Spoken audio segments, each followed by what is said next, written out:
Good morning, ladies and gentlemen. It's Fed Day. We finally reached it, September 21st, 2022.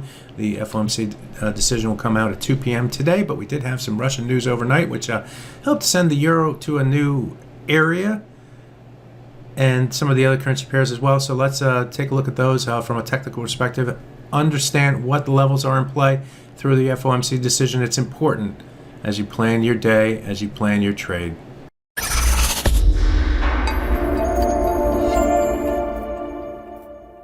We'll start with the euro versus US dollar. If you recall, this area right here with a low of 0.99515 and a high of around the par 35 level has been the area that we've been looking for a push outside of, a shove, and that shove came on the Russian news that Putin was going to bring in the reserves for mobilization into Ukraine, because the story hasn't changed. By the way, if you haven't read Adam's post here, go to our website at forexlive.com and read it.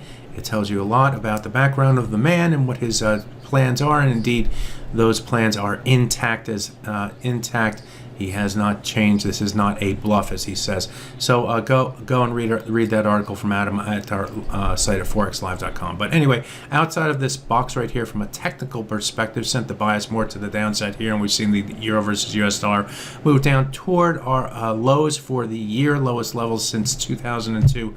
For this currency pair, we did stall ahead of this level at this area at 0.987477. Below that level, we have the low for the year, lowest level since 2002 at 0.98634. Those are going to be targets on the downside. If we break below those levels, we're trading at multi-decade lows, and we just go lower. Okay, but oftentimes when we have this biased to the downside, when the trend is to the downside, the buyers have to prove that they can take more control, right? And where are they going to take more control in trading today? Well, if they get back above the 99.51.5 level, would be step number one.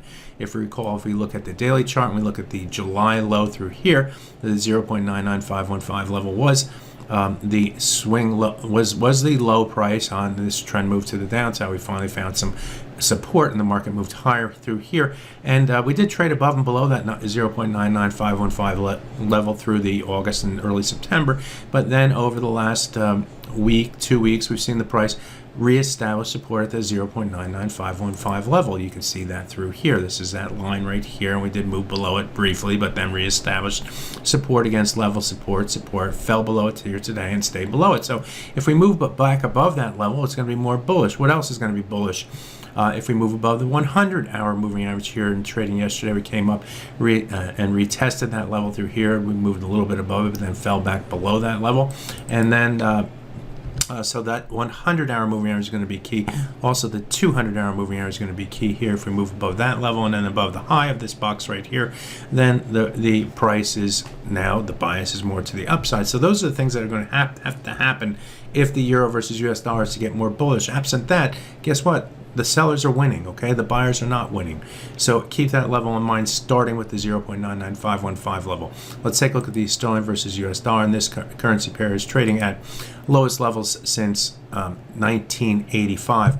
We moved to those levels when we fell below the March 2020 low at the 1.1408, also below the low price that we saw here in earlier in the month of September, which came in at 1.1404. So around the 1.1408 level is going to be resistance on the top side. As long as the price stays below that level, which is right around here, the sellers are in control here in the sterling versus US dollar.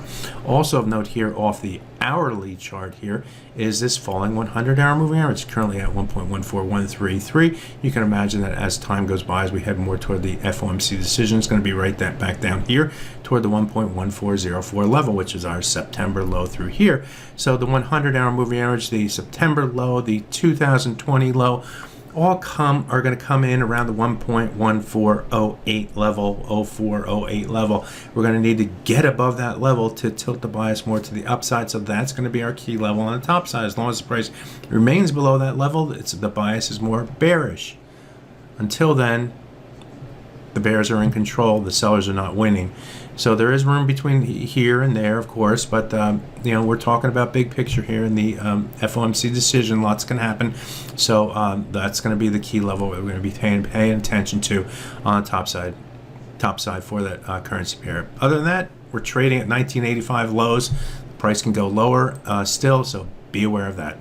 Dollar versus yen, interesting chart here. We saw the high price of 145, not once but twice. Remember, the Bank of Japan came in here, asked for rates, and pushed the price to the downside. So the threat of intervention remains up near this area, but who knows? Maybe they just wanted to slow the dollar's rise, the yen's fall, and they're happy with the slowing that we've seen over the last week or so of trading.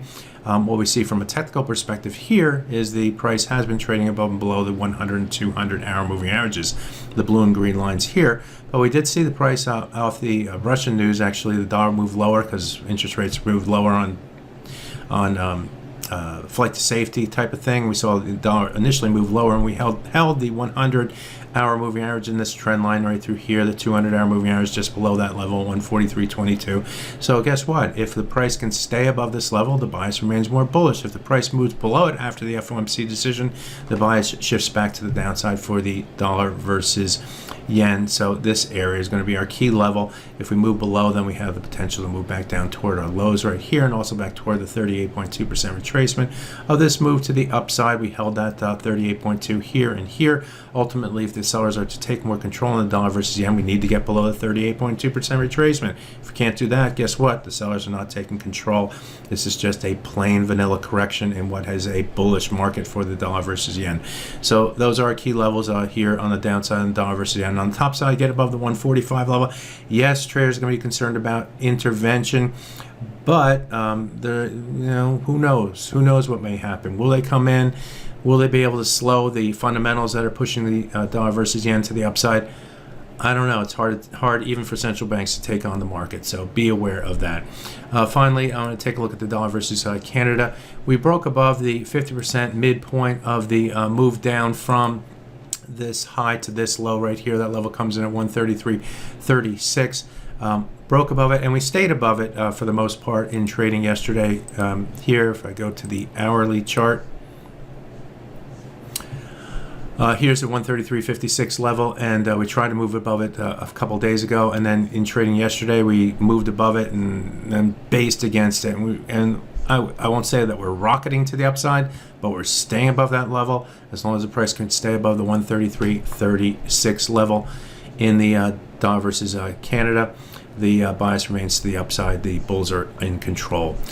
There you have it. A look at four of the major currency pairs. We'll take a look at the others as we go along toward the FOMC decision. My name is Greg Michalowski. Good fortune with your trading today.